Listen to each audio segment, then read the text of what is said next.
Hello, good afternoon and welcome to Dynamic Day News with me, Sherifatu Ayuba.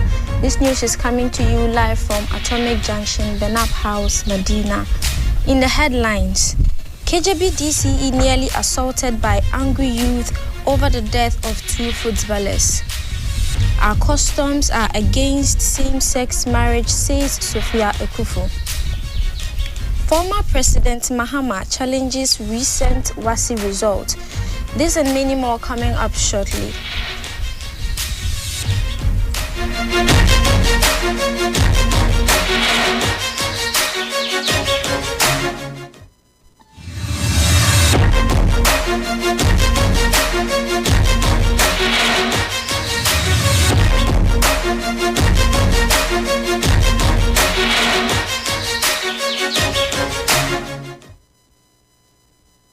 Thank you for staying with us. Now the news in details. A group of irate youth nearly attacked Wilson Agbanyo, the district chief executive for KJB in the Volta region, on Tuesday, December 26th, in retaliation for the death of 2 footballers in the Yajo community. The 2 were reported to have died suddenly on Christmas Eve while being pursued by national security operatives for allegedly trying to ship cocoa beans to Togo.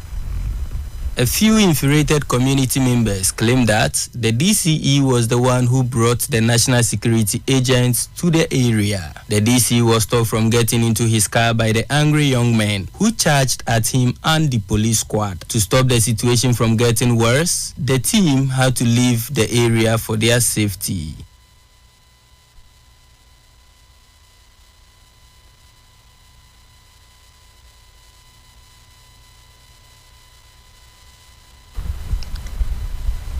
Authorities at Triponi district in the northeast region have taken a move to fill the empty space in the service delivery created by the departure of public sector employees.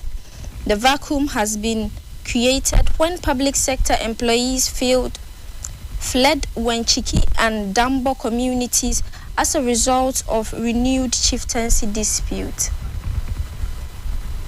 Many professional public sector workers left the affected communities after the clashes, which resulted in casualties and property damage. Yidana Zakaria, the regional minister, responded by saying the authorities are enlisting local civilian volunteers to perform vital tasks like teaching and healthcare, restoring order to the health facilities and schools, as well as reviving socio-economic activity in the affected areas are the main objectives. It is anticipated that the mobilization efforts will be completed by January 4th, 2024.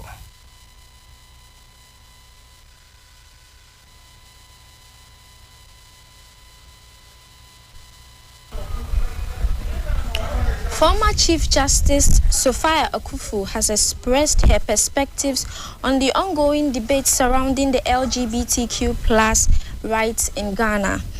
While she emphasizes the importance of perceiving the country's tradition and customs, she also highlights the need for respectful dialogue on the matter. Speaking in an interview with the media on December 25th, 2023, the former Chief Justice stated that Ghanaians have their tradition and customary practices, which certainly do not, as far as she knows, in almost 75 years of her age, don't include men marrying men. Therefore, she cannot accept the idea of men marrying men or women marrying women, as it goes against the country's cultural norms. She declared that she has not been told that in Ghana's customs, men marry men and women marry women. According to her, it is worth noting the Ghanaian lawmakers has been engaging in discussion since August 2021 regarding a bill that seeks to criminalize same-sex relations, being transgender, and advocating LGBTQ rights. The bill, known as the Proper Human Sexual Rights and Ghanaian Family Value Bill has gathered support from many MPs in Ghana, with proposed jail sentence of up to 10 years for those advocating for LGBT rights. The bill, backed by religious and traditional leaders, includes prosecution for publishing content considered pro-LGBT or that challenges traditional binary gender identities.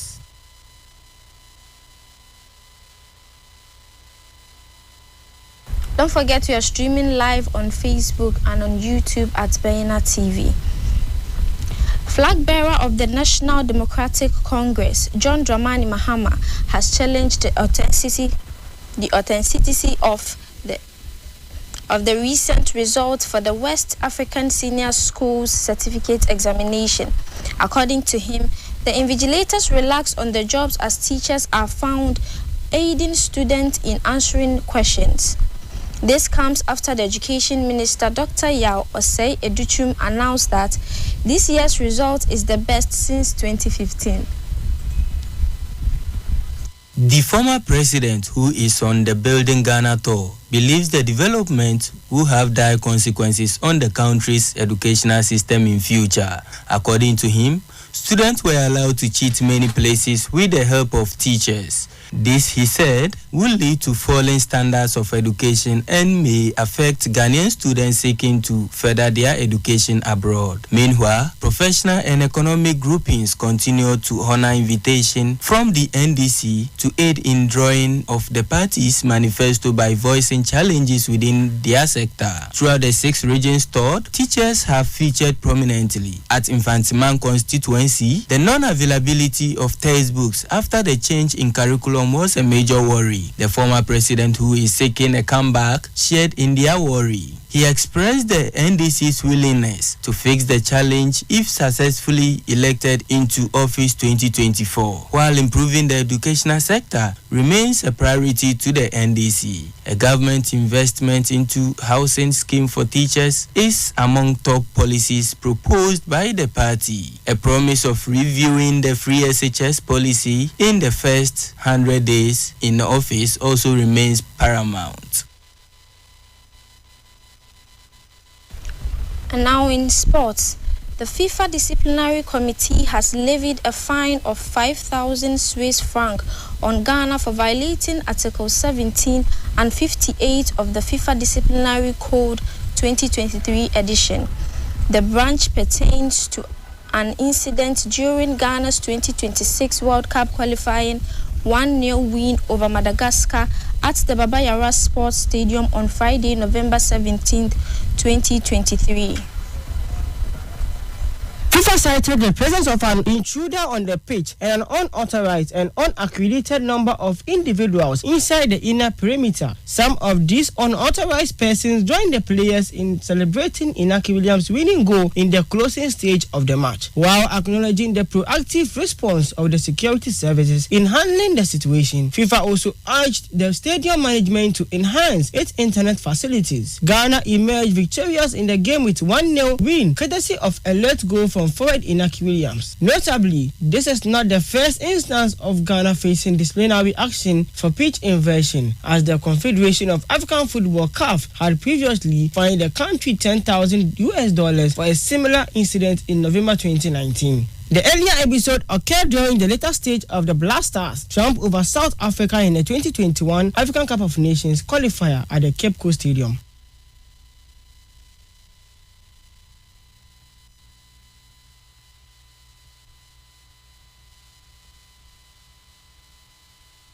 And this is it for our midday news. For more news, log on to our website www.benamultimedia.com. My name is Sharifatu Ayuba. Enjoy the rest of our programs.